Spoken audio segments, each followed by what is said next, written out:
Hello everyone, welcome back to the video. In this video, we will be talking about India's free trade agreement with UK, UAE and EFTA. इसके बारे में थोड़ा सा हम लोग चर्चा करेंगे and it is very much important for the point of view of your exam. अब देखिए, we will be starting with India's trade agreement with UK first. तो यूके की अगर हम बात करते हैं तो एज यू कैन सी अभी एक महीने पहले के आसपास 1 मंथ अगो हमारे जो इंडियन पीएम थे उन्होंने विजिट किया था यूके एंड वहां पे एक हिस्टोरिक डील साइन की थी about this free trade agreement. इसके बारे में थोड़ा सा चर्चा करेंगे एंड जानेंगे इसके कुछ हिस्टोरिक बैकग्राउंड जानेंगे। तो हिस्टोरिक बैकग्राउंड की अगर मैं बात करूं तो ये जो डील थी ये 2022 में स्टार्ट हुई थी बातचीत होना। इसका जो बातचीत थी वो 2022 में स्टार्ट हुई थी जब बोरिस जॉनसन की गवर्नमेंट थी। फिर ये कंटिन्यू रही जब सुनाक का एडमिनिस्ट्रेशन था, तब भी ये कंटिन्यू रहा। But over the time this has been signed now in 2025 में अब ये साइन हुई है जब किसकी गवर्नमेंट है, कीर स्टारमर की। तो इस बार ये जो डील है ये कंप्लीटली साइन हो चुकी है। बट देखते हैं अभी इसके बारे में क्या प्रोज हैं, क्या कॉन्स है, क्या चीजें आने वाली है इंडिया के पर्सपेक्टिव में। तो ये चीजें हमें जानने की नीड है। कहा जाता है कि this is one of the major deal, it is a major deal for India, क्योंकि वेस्टर्न डेवलप्ड इकोनॉमी में पहली बार इंडिया ने कुछ ऐसी डील साइन की है। एंड यूके के लिए इस पॉइंट से ये इंपॉर्टेंट है बिकॉज यूके ने यूरोपियन यूनियन से बाहर आने के बाद ये एक मेजर पैक्ट जो है, ट्रेड पैक्ट, उसको साइन किया है। विल बी लुकिंग कि क्या चीजें आती हैं। कुछ इसके की फीचर्स हैं, जैसे कि अभी तक जो हमारा ट्रेड हो रहा था वो कितना हो रहा था, अराउंड $23 बिलियन का एनुअली ये ट्रेड हमारा चल रहा था। कहा जा रहा है कि इस डील के बाद, ये जो डील हो चुकी है इसके बाद लगभग $11 बिलियन का हमें राइज देखने के लिए मिलेगा एंड जो हमारा ट्रेड होगा वो अराउंड हो जाएगा $34 बिलियन का एनुअली। ये चीज एक बहुत ही अच्छी बात है, पॉजिटिव बात है हमारे लिए।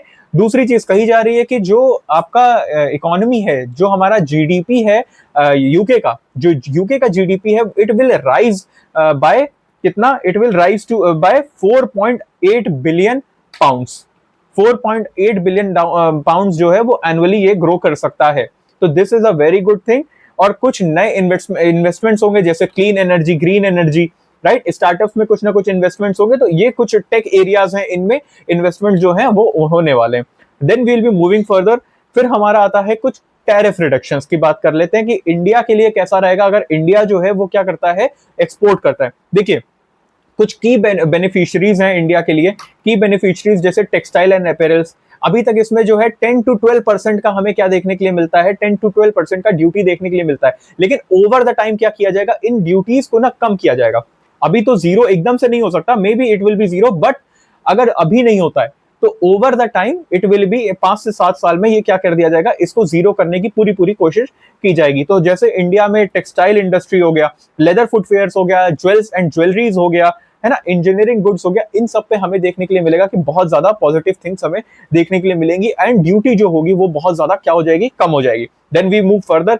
जाहिर सी बात है कि सिर्फ इंडिया को फायदा नहीं होने वाला, यूके को भी कुछ ना कुछ फायदा होगा। तो यूके को किस चीज में फायदा होने वाला है, यूके को देखो कहा जा रहा है कि यूके में अभी जो एवरेज टैरिफ लगता है वो अराउंड लगता है 15% का। इसको कट करके कहां तक ले जाएंगे अब लोग, 3% तक लेके जाएंगे। और सबसे इंपॉर्टेंट जो चीज है इसमें आती है स्कॉच विस्की एंड जिन। मुझे पता है बहुत खुश हो गए होगे तुम लोग सुन के ये चीज, तो लेकिन ये चीज जो है बहुत इंपॉर्टेंट है। हम लोग को स्कॉच विस्की और जो जिन है उसके ऊपर जो टैरिफ है अभी जो लग रहा है वो अराउंड 150% लग रहा है। इसको रिड्यूस किया जाएगा 75% तक एंड ओवर द टाइम 10 सालों में इसको लेके आएंगे अराउंड 30 to 40% के बीच में। तो अभी जो 150 लग रहा है उसको हम लोग का जो विजन है वो कहां तक ले जाने का है, 30 to 40% पे ले जाने का विजन ये हम लोग ने लेके चल रहे हैं। फिर आता है लग्जरी कार्स। लग्जरी कार्स में जो इंपोर्टेड कार्स होते हैं, इंपोर्ट ड्यूटीज जो लगती हैं उसके ऊपर अभी लग रहा है अराउंड 100%, प्लस माइनस इस ओके। उसको हम लोग लेके जाएंगे 10% तक। लेकिन यहाँ पे पता है क्या, एक कैच है। हम लोग ने क्या किया है, वहां पे एक थोड़ा सा क्या कर दिया है, वहां पे यूनिट्स का हम लोग ने कैप लगा दिया है। क्यों? क्योंकि हम लोग 25,000 कार्स ही लेके आएंगे आपके। क्यों? उसका रीजन ये है कि अगर आपने ज्यादा इंपोर्ट कर लिया कार तो कहीं हमारे यहाँ की ही जो ऑटोमोबाइल इंडस्ट्री है वो खत्म ना हो जाए, वो लैप्स ना कर जाए। इस वजह से हम लोग ने वहां पे कैप लगाया कि भाई ठीक है, इतना आपका ड्यूटी लग रहा है लेकिन इतने ही यूनिट आप भेज सकते हो, उससे ज्यादा नहीं। Then we have high end cosmetics, और ये सब एक बहुत ही बेसिक चीजें हैं। देखिए सिर्फ और सिर्फ ये डील नहीं साइन हुई है, यहाँ पे एक विजन 2035 रोड मैप भी लेके आया है। एक बहुत ही लॉन्ग टर्म विजन है जिसको हम लोग देख रहे हैं। साथ में कुछ सेक्टर्स हैं और उनके कुछ एरियाज ऑफ फोकस हैं जिसको देखा जा रहा है, and it is very much important. जैसे डिफेंस की अगर मैं बात करूं तो मैरीटाइम कोलैबोरेशंस जो है वो होंगे। उसके बाद हमारा साइबर डिफेंस के ऊपर अभी आपको पता है एक सीरीज भी आई हुई है स्पेशल ऑप्स के नाम से। आप देख सकते हो वो सीरीज और कितना ज्यादा इंपॉर्टेंट है ये साइबर डिफेंस को अपना स्ट्रॉन्ग करना, राइट। फिर वी हैव क्लाइमेट एक्शन जिसमें ग्रीन हाइड्रोजन, कार्बन ट्रेडिंग और ये सब चीजें हम लोग को एरियाज ऑफ फोकस होंगे। वी हैव एजुकेशन सेक्टर जहां पे स्टूडेंट मोबिलिटी, रिसर्च और ये सब चीजों के ऊपर ध्यान दी जाएगी। इंपॉर्टेंट क्या बनता है ना इसमें, इंपॉर्टेंट बनता है स्टार्टअप्स, क्योंकि इंडिया जो है वो अब स्टार्टअप की तरफ थोड़ा सा ज्यादा है। तो वी कैन सी कि हमारा वेंचर कैपिटलिस्ट जो इन्वेस्टमेंट होगा वो हमें इसके एरिया ऑफ फोकस होगा। Also we will be having co incubation programs, right. तो ये जो कुछ एरियाज होंगे ये हमारे एरियाज ऑफ फोकस होंगे। This is a long term collaboration, right. It is what, long term collaboration. अब बात करते हैं इसके इम्प्लीमेंटेशन टाइम की। ऐसा है कि अभी ये रिसेंटली साइन हुआ है, बट देखो साइन होते ही ये आपका इफेक्ट में नहीं आ जाएगा। It would take some time, because क्यों, क्योंकि हमारे पास क्या है, पार्लियामेंट, एंड पार्लियामेंट में हमारे Rajya Sabha and Lok Sabha, also there is a president. But जानते हो क्या होता है ना इसमें, होता क्या है कि इनका rectification is very much important. तो जैसे इंडिया में इंडियन पार्लियामेंट का रेक्टिफिकेशन बहुत इंपॉर्टेंट है, उसी तरीके से यूके में यूके के पार्लियामेंट का रेक्टिफिकेशन बहुत इंपॉर्टेंट है, जो है House of Common and House of Lords. तो ये जो चीजें हैं इनका रेक्टिफिकेशन होगा। फिर कहा जा रहा है कि अर्ली 2026 में हमें ये चीज जो है वो देखने के लिए प्रॉपरली मिल जाएगी कि ये चलना स्टार्ट हो गया है, right. So now we have completed this. अब इसका कुछ सिग्निफिकेंस देख लेते हैं, वो भी बहुत इंपॉर्टेंट है as on a part of India also and on a part of UK also. UK का मैंने आपको पहले ही बता दिया, I am talking about UK first. UK का मैंने बताया उसका जीडीपी ग्रोथ होगा, जीडीपी ग्रोथ होगा, then UK will be getting a strong vast market of India. India की मार्केट जो है 1.4 बिलियन स्ट्रॉन्ग कंज्यूमर मार्केट है। तो इसकी इतनी स्ट्रॉन्ग मार्केट मिलने वाली है यूके को, देन उसका जीडीपी ग्रोथ होने ही होने वाला है कुछ। अब देखो क्या होता है ना, ये मैंने आपको पहले ही बताया कि जो आपका यूके है वो ब्रेक्सिट के बाद ये उसका बहुत ही बड़ा मेजर एक फैक्ट रहा है, ये भी एक इंपॉर्टेंट है। And UK is showing itself as a कि वो थोड़ा सा pro India strategic trade partner है, राइट। इंडो पैसिफिक रीजन्स में वो ये शो करने की कोशिश कर रहा है। एंड इंडिया के लिए क्या होगा, अब देखो इंडिया ज्यादा क्या करेगा, एक्सपोर्ट करेगा। तो उसकी वजह से किस चीज को बढ़ावा मिलने वाला है, आत्मनिर्भर भारत को, दिस अपना एक्ट एशिया को, सॉरी एक्ट ईस्ट को, then we have Make in India. तो इन सब चीजों के थोड़ा सा क्या मिलने वाला है, बढ़ावा मिलने वाला है। इसको थोड़ा सा क्या मिलेगा, बूस्ट मिलेगा। क्यों, क्योंकि न्यू एक्सपोर्ट मार्केट जो है वो क्रिएट होंगी, राइट। फिर हमारी जो डिपेंडेंसी है चाइना पे, सारी चीजें चाइना से आ रही हैं, उसकी डिपेंडेंसी कम होने वाली है। यूरोपियन यूनियन पे जो डिपेंडेंसी है उसको वो कम होने वाली है। तो इस टाइप से हमें चीजें देखने के लिए मिलेंगी, राइट। देन वी हैव अपना European free trade agreement, sorry association, free trade association. Then we have India's European free trade association agreement. अब देखो इसमें क्या होता है, इसमें बेसिकली हमारे 4 देश होते हैं। अब एक देश ऐसा जो मुझे मेरे खुद टंग ट्विस्ट हो जाती है, लेकिन हम लोग बात करेंगे उसके बारे में। पहला हमारा नॉर्वे, दूसरा आइसलैंड, तीसरा है स्विट्जरलैंड और चौथा जो है वो है लिechtenstein। मैंने यार ये आई गेस मैंने सही बोला है।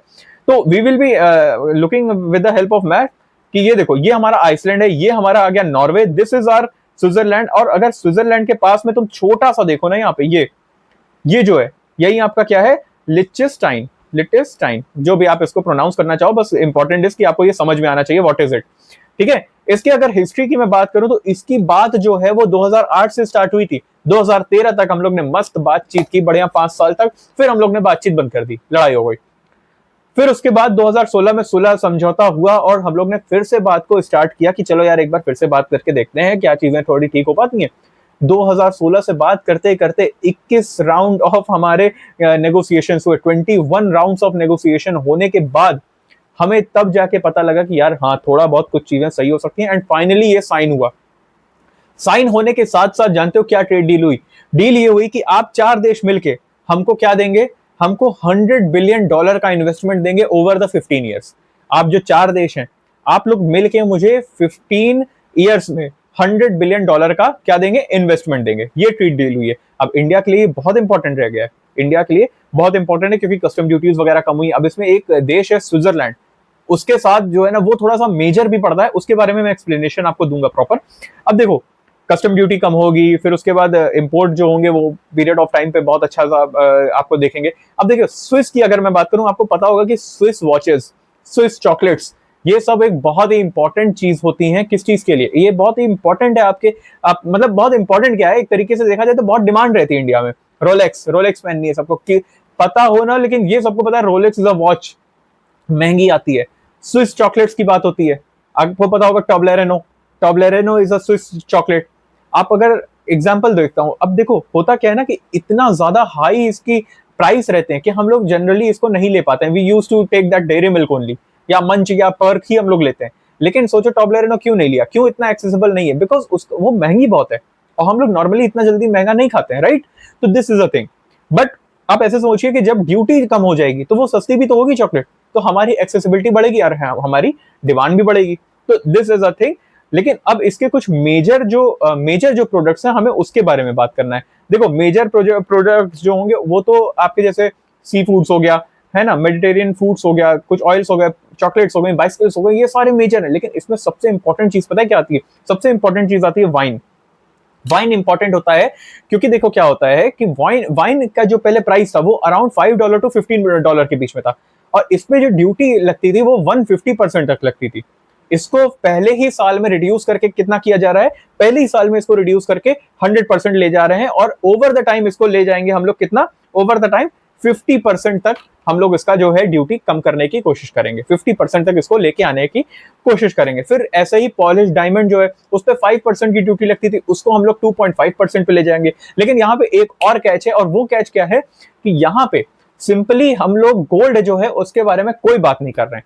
उसका रीजन ये है भाई कि गोल्ड के बारे में इसलिए नहीं बात की जा रही है क्योंकि जो गोल्ड को अगर हम लोग करते हैं तो हमारा फॉरेक्स रिजर्व जो होता है वो बाहर चला जाता है, and that is not good for the health of our economy. वो हमारे हेल्थ ऑफ इकोनॉमी के लिए बिल्कुल भी अच्छा नहीं है। इस वजह से हम लोग उसके बारे में बिल्कुल भी चर्चा नहीं कर रहे हैं। अब देखिए यहाँ मैंने बिल्कुल इंक्लूड तो नहीं किया, बट मैं I am telling you like this कि इससे क्या होगा? जॉब क्रिएशन होगी, है ना, जॉब क्रिएशन होगी। इन जो देशों का वीजाज है, वीजा वो आपको इजिली अवेलेबल होगा, बहुत ज्यादा टफ नहीं रहेगा, राइट।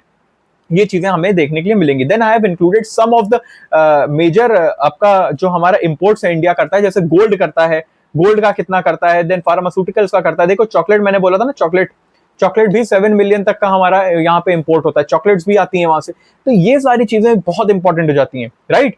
अब देखिए ये जो चीजें थी इतना इंपॉर्टेंट क्यों हो जाती हैं? देखिए ये जो पर्टिकुलर थिंग है वो इतनी इंपॉर्टेंट सिर्फ और सिर्फ इसलिए होती है क्योंकि पहले क्या था, 2022-23 में जो इंडिया ने एक्सपोर्ट किया था वो अराउंड $2 बिलियन का किया था, एंड जो इंपोर्ट किया था वो अराउंड 16 बिलियन का किया था। तो आपको देख के मिल रहा हो, समझ में आ रहा होगा कि जो ट्रेड डेफिसिट है कितना अंतर आ गया, लगभग लगभग $14 बिलियन का अंतर आ गया। $14 बिलियन यार बहुत ज्यादा बड़ा होता है। $14 बिलियन का जो ट्रेड डेफिसिट है वो बहुत ज्यादा होता है, और इसको कम करने में ये जो पर्टिकुलर थिंग है वो हेल्प करने वाला है। ये एग्रीमेंट इसको कम करने के लिए बहुत ज्यादा हेल्प करने वाला है। So we have done this agreement, और इसको प्रॉपरली हम लोग, ट्रेड डेफिसिट क्या होता है ना, ऐसा समझो कि जितनी तुम्हारी इनकम है, मान लो कि तुम 10,000 रुपीज सैलरी है तुम्हारी, एंड तुम्हारी जो EMI है वो 20,000 है, समझ गए? तो जितना तुम खरीद, मतलब जितना तुम लेके नहीं आ रहे हो उससे ज्यादा तुम खर्च कर दे रहे हो, तो वो क्या हो रहा है, तुम्हारे पास डेफिसिट क्रिएट हो जाता जा रहा है ना। तो यही एक बेसिक इसका चीज है कि जितना हम लोग क्या कर रहे हैं, जितना हम लोग इंपोर्ट कर रहे हैं वो क्या है, वो ज्यादा है एज कंपेयर टू जितना हम लोग एक्सपोर्ट कर रहे हैं। Now we will move on to India UAE FTA। ये एक बहुत इंपॉर्टेंट चीज है, comprehensive economic partnership agreement, comprehensive economic partnership agreement. अब इसको हम लोग डायरेक्टली नहीं पढ़ेंगे, इसको we have to go to year 2021 and 22। उस टाइम पे ये बात चल रही थी, स्ट्रेटेजिक पॉइंट ऑफ व्यू से बहुत इंपॉर्टेंट था। और देखो इंडिया, जानते हो ये जो था ये बहुत सेकंड मेजर डील होने वाली थी इंडिया मॉरिशस पार्टनरशिप एग्रीमेंट के बाद में, ये एक बहुत ही मेजर डील होने वाली थी। फिर इसके बाद हम लोग ने डील की, और डील की चीजें अच्छे से हुई। जो इसमें कुछ फैक्ट्स हैं, उस टाइम पे क्या था कि जो इंडिया का रिलेशन था वो कैसा था UAE के साथ। UAE जो था वो इंडिया का क्या था, वो थर्ड लार्जेस्ट ट्रेडिंग पार्टनर था, थर्ड लार्जेस्ट ट्रेडिंग पार्टनर था। और बायलैटरल ट्रेड जो हमारा 2020 के 21 में जो फाइनेंशियल ईयर था उसमें कितना था, लगभग $43 बिलियन का बायलैटरल ट्रेड था।